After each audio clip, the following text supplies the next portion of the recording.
What is dengue and how to eradicate it? Dengue or dengue fever is a viral disease of human beings, and it's caused by a bite of a particular mosquito belonging to the Aedes aegypti species.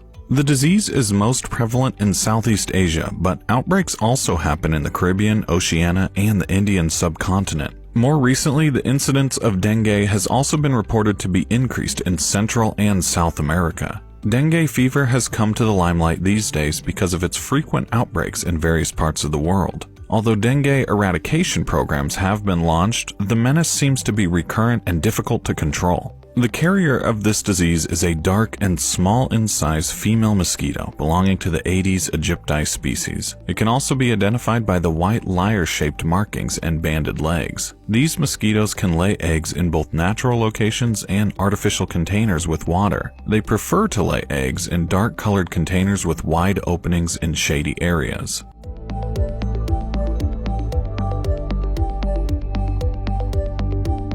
The mosquito prefers to bite indoors and usually only bites humans. Its activity is said to be on its peak 2 hours after sunrise and several hours before sunset. It can also bite at night in well-lit areas. The disease is characterized by an abrupt onset of fever with head, muscle, and joint pains, followed by a rash with a second bout of fever after the initial fever remits. Lymph nodes are also often enlarged. Mild cases of dengue show no swelling of the lymph nodes, and the disease subdues in about 72 hours. In severe cases, though, the debilitating effects of the disease may last for several days, but death is usually rare. Dengue can also cause a potentially fatal version of the disease, which can result in uncontrolled bleeding and shock.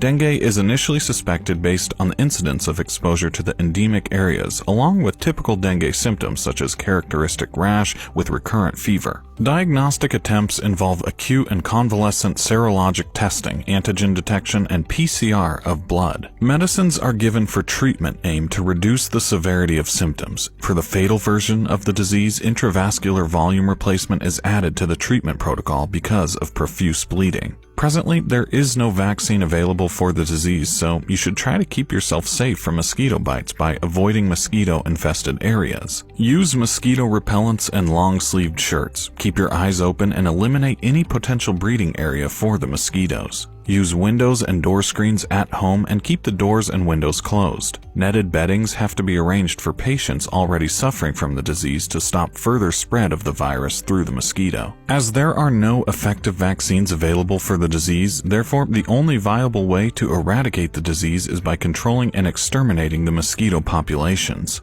Currently, 3 approaches are being employed for the eradication of mosquitoes internationally. The first one is the environmental management approach. This approach involves the elimination of such containers that serve as a mosquito habitat by collecting water. Any water storage containers, discarded tires, buckets, flower pots, plates under potted plants, tin cans, clogged rain gutters, ornamental fountains, drums, water bowls for pets, bird baths, and other such objects are ideal breeding habitats for the mosquito and should be removed. Underground collections of water, such as drains, can also be used by the mosquito for breeding. Therefore, such potential habitats should also be managed in a way that any possibility of larval growth can be neutralized. The second approach involves chemical control of the mosquitoes. Insecticides can be used to control the mosquito populations, but their use should be carefully calculated as the mosquitoes can develop resistance against the insecticides. The use of insecticides is only recommended during an epidemic or when there is a possibility of one. The third approach is termed as the biological control approach. Novel biological control methods are also being applied to control the mosquito population. Organisms such as crustaceans and fish such as mosquito fish and goldfish eat mosquito larvae and can be placed in areas where mosquito breeding is a possibility. Dragonflies, small aquatic turtles, and beetle larvae also have been known to be effective. Some other innovative biological methods, such as introducing genetically modified disadvantaged mosquito populations,